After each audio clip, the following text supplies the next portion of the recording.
వృశ్చికం వారి కనుక చూసుకున్నట్లయితే ప్రధానంగా మీకు లగ్నంలో కుజుడు శుక్రుడు కూడా ఉంటూ 12లో బుధుడు 2వ స్థానం లగ్నంలో ఉండే కుజుడు 7వ తేదీకి మారిపోతున్నాడు. 7వ తేదీ నుంచి బుధుడు లగ్నంలోకి వస్తున్నాడు. అదేవిధంగా చతుర్థ రాహువు, దశమ కేతువు, 5వ స్థానంలో శని, 8వ స్థానంలో గురువు ఉన్నాడు. అయితే ఈ యొక్క విషయాల్ని చెప్తుంది నేనైనప్పటికీ కూడా చెప్పిస్తుంది సాక్షాత్ లలిత అమ్మవారిగా భావిస్తూ మొట్టమొదటిగా లగ్నంలో ఎప్పుడైతే కుజుడు ఉన్నాడో ఫస్ట్ వీక్ స్ట్రాంగ్గా కొన్ని డెసిషన్స్ తీసుకుంటారు. అందులో ప్రధానంగా మీరు ఉద్యోగ సంబంధించిన విషయంలో మరింత కొన్ని ఎలా అంటే అయ్య బాబు ఇలాంటి నిర్ణయం తీసుకున్నాం ఏమిటి అనేటువంటి లక్షణాలు ఉంటాయి. అదేవిధంగా కాస్త వివాహ సంబంధించినటువంటి విషయంలో కొంతమందిని కలవడము, కొంతవరకు సెట్ అవ్వడం, కొంతవరకు మళ్ళీ మిస్అండర్స్టాండింగ్ చేసుకుని దూరం అవ్వడం కూడా కనిపిస్తుంది. ఇక్కడ కుటుంబ వ్యవహారాలు, కుటుంబ సభ్యులతోని 7వ తేదీ తర్వాత నుంచి ఫైనాన్షియల్ మ్యాటర్స్ విషయంలో కాస్త జాగ్రత్తగా ఉండండి. అలాగే ఇష్టపడిన వారిని వివాహం చేసుకునేటువంటి క్రమంలో కొంచెం అవతల వాళ్ళు మీరు ఎటువంటి క్లారిటీ ఇవ్వట్లేదు అనే దాని మీద ఉంటారు. కొంచెం ఆ క్లారిటీ కాస్త ఎక్కువగా ఇవ్వండి వివాహం చేసుకునే విషయంలో. విదేశాల్లో ఉంటే అక్కడ చదువుకోవడానికి, అక్కడ ఏదైనా గృహం కొనుక్కోవడానికి, అక్కడ ఏదైనా బిజినెస్ రిలేటెడ్ థింగ్స్ ప్రయత్నం చేయడానికి చాలా అనుకూలంగా ఉంది. నిర్ణయాలు మరీ ఎక్కువ ఆలస్యం చేయకండి. ఎందుకంటే పంచమంలో శని ఉన్నాడు కదా, ఇవాళ చెప్తాం అనేది 4 రోజుల తర్వాత చెప్తే అప్పటికల్లా మీకు వచ్చిన అవకాశం కూడా పోతుంది. అదేవిధంగా వివాహ సంబంధాలు కుదురుతాయి. ఈ పక్షం చాలా అనుకూలంగా ఉంది. వాహనం మీద వెళ్ళేటప్పుడు మాత్రం గురువారాలు కాస్త జాగ్రత్తగా ఉండండి. ఉద్యోగ సంబంధించిన విషయంలో అంటే ఉద్యోగ స్థానంలో కేతు ఉన్నాడు కాబట్టి మీరు కెరీర్ విషయంలో తొందరపాటు నిర్ణయాలు పనికిరావు. కొత్త అవకాశాలు కూడా వస్తాయి ఈ 2 వారాల్లో, అంటే ఈ పక్షంలో చెప్పాలంటే. కాకపోతే మీకు మరింత ఎక్కువ ఇబ్బంది ఉంది అనుకుంటే ఓం కామేశ్వర ముఖాలోక కల్పిత శ్రీ గణేశ్వర, ఓం మాణిక్య మకుటాకార జానుద్వయ విరాజితాయ నమః. ఈ 2 లైన్స్ మీరు చాంటింగ్ చేయండి, ఖచ్చితంగా మీకు బాగుంటుంది. మరియు కేతుగ్రహం దగ్గర, రాహుగ్రహం దగ్గర కూడా ముఖ్యంగా దీపారాధన చేసి మన గణపతి ఆలయానికి వెళ్ళి అక్కడ గరికని ఆ యొక్క గణపతి వారికి అంటే మన గణపతికి సమర్పించండి. అదేవిధంగా గణపతి ఆలయంలో ఏదైనా పులిహోర లాంటిది ఏదైనా పెట్టి వాటిని అందరికీ పంచిపెట్టండి. మీకు అన్ని విధాలా బాగుంటుంది. మీరు నిత్యము చేయవలసినటువంటి దేవతారాధన, ఇదేమో కెరీర్ కోసం చెప్పాను గణపతి. కాలభైరవుడి యొక్క అష్టకం చేయండి, లేదా ఓం నమ శివాయ అనే మంత్రం చేసుకోండి, ఖచ్చితంగా మీకు బాగుంటుంది. జాతక చక్రంలో చాలామంది అనవసరమైనటువంటి భయభ్రాంతులు ఏ విషయంలో పెట్టుకుంటున్నారు, వాటిని చాలా సింపుల్ టెక్నిక్స్ ఎలా తగ్గించుకోవచ్చు చెప్తాను. ఫస్ట్ ఆఫ్ ఆల్ మిత్స్ అంటారు, అంటే అపోహలు. ఏమిటంటే అపోహలు, ఒకటి ఏలినాటి శని నడుస్తుంది, అర్ధాష్టమ శని నడుస్తుంది, అష్టమ శని నడుస్తుంది, దానివల్ల నా జీవితం మొత్తం ఒక రకమైన టర్న్ అయిపోయింది అంటారు. కానీ ఒకటే గుర్తుపెట్టుకోండి, శని ఈజ్ కర్మకారక ప్లానెట్. ఆయన కర్మాన్ని అందిస్తూ ఉన్నాడు. ఈ విషయంలో నేను చాలాసార్లు ఉదాహరణ చెప్పాను. ఏమండి, స్వర్గీయ ఎన్టీ రామారావు గారు ఏలినాటి శనిలోనే సీఎం అయ్యారు, జగన్ గారు అష్టమ శనిలోనే, అండ్ అట్లాగే మనకి చంద్రబాబు నాయుడు గారు కావచ్చు, పిఎం మోడీ గారు కావచ్చు, వీళ్ళందరూ అనేకమైన ప్రెసిడెంట్లు కూడా అయ్యారు. కాబట్టి శని అనగానే వెంటనే మీరు శ్రమనిస్తాడు, స్ట్రెస్ ఇస్తాడు, అంతేగాని మొత్తం జీవితాన్ని ఎందుకు పనికి రాకుండా చేయడం అనే విషయం చెప్తున్నాను. ఎందుకంటే ఈ మాట చెప్తున్నాను, చాలామంది శని నడుస్తున్నప్పుడు వివాహం చేసుకోవడానికి భయపడుతున్నారు. యాక్చువల్లీ ఇచ్చేదే అప్పుడు. ఎందుకంటే మీకు ఒక బాధ్యత, ఒక కర్మలోకి ఎంటర్ అవ్వాలి, ఒక కొత్త కర్మలోకి ఎంటర్ అవ్వాలి, వివాహం అనే కర్మలోకి ఎంటర్ అవ్వాలి. ఉద్యోగాలు కూడా అప్పుడే ఇస్తాడు, ఎందుకంటే ఉద్యోగం అనే కర్మలోకి ఎంటర్ అవ్వాలి. సంతానం కానివ్వండి, ఎందుకంటే సంతానం పొందేటువంటి స్త్రీమూర్తి, అదేవిధంగా పురుషుడు కానీ అక్కడి నుంచి కొత్త బాధ్యతలు వస్తాయి. కాబట్టి దయచేసి ఏలినాటి శని ఉంది కదా అనే భయం కాకుండా ఓం అనాకలిత సాదృశ్య చుబుక శ్రీ విరాజితాయ నమః చేసుకోండి.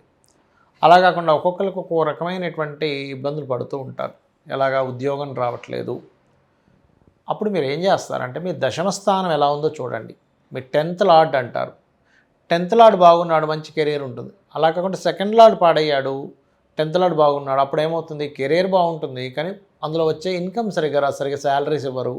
ఉద్యోగం ఉందండి కానీ శాలరీ రావట్లేదంట, అప్పుడు 2nd లార్డ్కి సంబంధించిన రెమెడీ చేసుకోవాలి. అంటే ఏమిటి, లలితా సహస్రనామాల్లో ఓం సంపత్కరీ సమారూఢ సింధుర వ్రజ సేవితాయే నమః అని చేసుకోండి. లేదండి జాబే రావట్లేదు అని అనుకున్నప్పుడు ఓం మాణిక్య మకుటాకార జానుద్వయ విరాజితాయ నమః. అదేవిధంగా మరి కొంతమందికి సప్తమ స్థానాధిపతి పాడవుతాడు, అంటే వివాహానికి కారకుడు. ఆ రకంగా సప్తమాధిపతి పాడైనా, లేదు శుక్రుడు పాడైనా, కుజుడు పాడైనా వివాహ సంబంధించిన విషయంలో అనేకమైనటువంటి ఒడిదుడుకులు మీకు ఎదుర్కొంటూ ఉంటారు. అలాంటప్పుడు మీరు సింపుల్గా ఏం లేదు, మీ సప్తమాధిపతి ఎవరో తెలుసుకోండి. అది ఏదైనా పాపకర్తెల్లోనో పాపగ్రహాలతోనూ కూడి ఉంటుంది. దానికి సంబంధించిన దానం ఇచ్చుకుంటూ చక్కగా మీరు ఓం శివ కామేశబద్ధ మాంగళ్య సూత్ర శోభిత కందరాయే నమః అని చేసుకోండి. అలా కాదండి, వివాహం అయింది కానీ సఖ్యత లేదు, భార్యాభర్తల మధ్యన ఎప్పుడు ఏదో గొడవ నడుస్తుంది అన్నప్పుడు, అండర్స్టాండింగ్ సరిగా లేదంటే దాని అర్థం ఏమిటంటే ఇద్దరి మనస్కారకులు పాడయ్యారు, బుద్ధికారకుడు కమ్యూనికేషన్స్ కారకుడు లేదా అట్రాక్షన్ జోన్స్ అక్కడ కలవలేదని అర్థం అనమాట. అంతేగాని ఏదో పాయింట్లు చూసి వివాహం చేసుకోవడం కాదు. అలాంటప్పుడు మీరు చేయవలసింది ఓం శివకామేశ్వరాంకస్త శివా స్వాధీన వల్లభాయే నమః. మరి కొంతమంది వ్యాపారాలు పెడుతూ ఉంటారు, రకరకాల వ్యాపారాలు, ఆ వ్యాపారాలు కలిసి రావట్లేదని బాధపడుతూ ఉంటారు. అలాంటి వారు ఓం ఇంద్రగోప పరిక్షిప్త స్మరతూనాభజంగికాయై నమః అని చేసుకోండి, ఖచ్చితంగా బాగుంటుంది.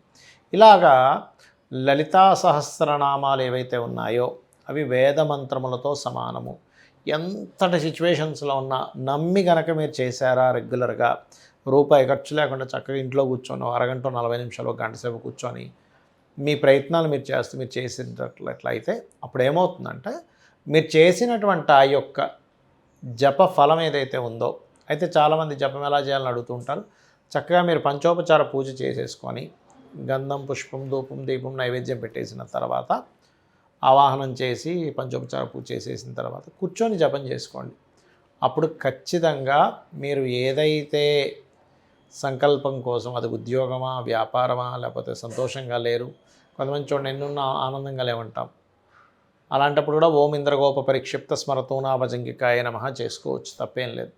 ఈ రకంగా మీరు కనుక చేసినట్లయితే 100% ఇబ్బంది పోతుంది. అయితే ఇంకొంతమందికి ఒక చిన్న అపోహ ఉంది, ఏమిటది అంటే కాలసర్పయోగము. ఏమండి నాకు కాలసర్పయోగం వల్ల ఇలా అయిపోయింది నా జీవితం అంటూ ఉంటారు. శాస్త్రంలో ఎక్కడా కూడా కాలసర్పయోగాన్ని జన్మజాతకానికి అప్లై చేయమని లేదు, గుర్తుపెట్టుకోండి. అది కేవలం కాలంలో జరిగే అంశాలు. అంటే పలానా దగ్గర యుద్ధం జరిగింది, మనకి విపరీతమైన తుఫాన్లాగా వర్షాలు వచ్చాయి, కరోనా లాంటి వ్యాధులు వచ్చాయి, ఇటువంటి విషయాలకి సంబంధం ఉంటుంది, గుర్తుపెట్టుకోండి. ఇటువంటి విషయాలకు మాత్రమే ఉంటుంది, కానీ అన్నిటికీ కాదు. ఇది ప్రధానంగా మీరు జాగ్రత్త తీసుకోవాల్సిన అంశం. అదేవిధంగా మరొక విషయం ఏంటంటే, ఇక్కడ ఒకవేళ సరే మీకు అదే మనసులో లాగుతుంది, కాలసర్పయోగం వల్లే అవుతుందేమో అని సింపుల్ టెక్నిక్స్.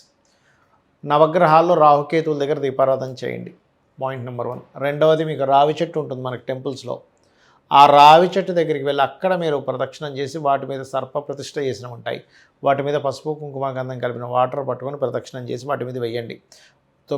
5 చేయొచ్చు, 3 చేయొచ్చు, 5 చేయొచ్చు, 9 చేయొచ్చు, 11 ప్రదక్షిణాలు కూడా చేయొచ్చు, లేదంటే 21, 41 కూడా చేయొచ్చు ప్రదక్షిణ. ఇన్నే చేయాలని భయపడకండి.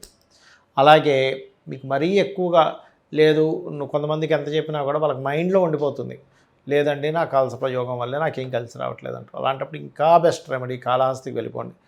కాళహస్తికి వెళ్ళి రాహుకేతువులతో పాటు అక్కడ ఈశ్వరుడు ఉన్నాడనే విషయం మర్చిపోకండి. ఆ పరమేశ్వరుడి యొక్క అనుగ్రహంతో మన దోషాలు పోతూ ఉంటాయి, రాహుకేతువులతో పాటు గుర్తుపెట్టుకోండి. ఇలా చేయండి, ఖచ్చితంగా మీకు ఏదైతే దోషం ఉంటుందో పోతుంది. దీంతోపాటు ఫైనాన్షియల్గా ఎక్కువ ఇబ్బంది పడేటువంటి వారు ఇంట్లో తెలియకుండానే ఉత్తరంలో దోషం ఉంటుంది. అంటే ఉత్తరంలో బాత్రూమ్స్ ఉండడము, లేదా ఆగ్నేయంలో బాత్రూమ్స్ ఉండడము, పడమర మధ్యలో అంటే గెయిన్స్ అండ్ ప్రాఫిట్స్ జోన్లో బాత్రూమ్స్ ఉండడం జరుగుతుంటుంది.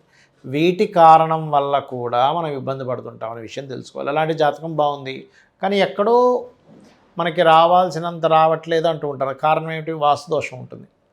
ఈ రకంగా వాస్తుదోషం లేకుండా ముఖ్యంగా ఉత్తరం వైట్ కలర్ ఉండేలా చూసుకోండి, ఆగ్నేయంలో గ్రీన్ కలర్ ఉండేలా చూసుకోండి. ఇవన్నీ కూడా వాస్తుపరంగా ఆ యొక్క జోన్స్ని బాగా అంటే ఎనర్జైజ్ చేస్తూ ఉంటాయి. శ్రీమాత్రే నమః.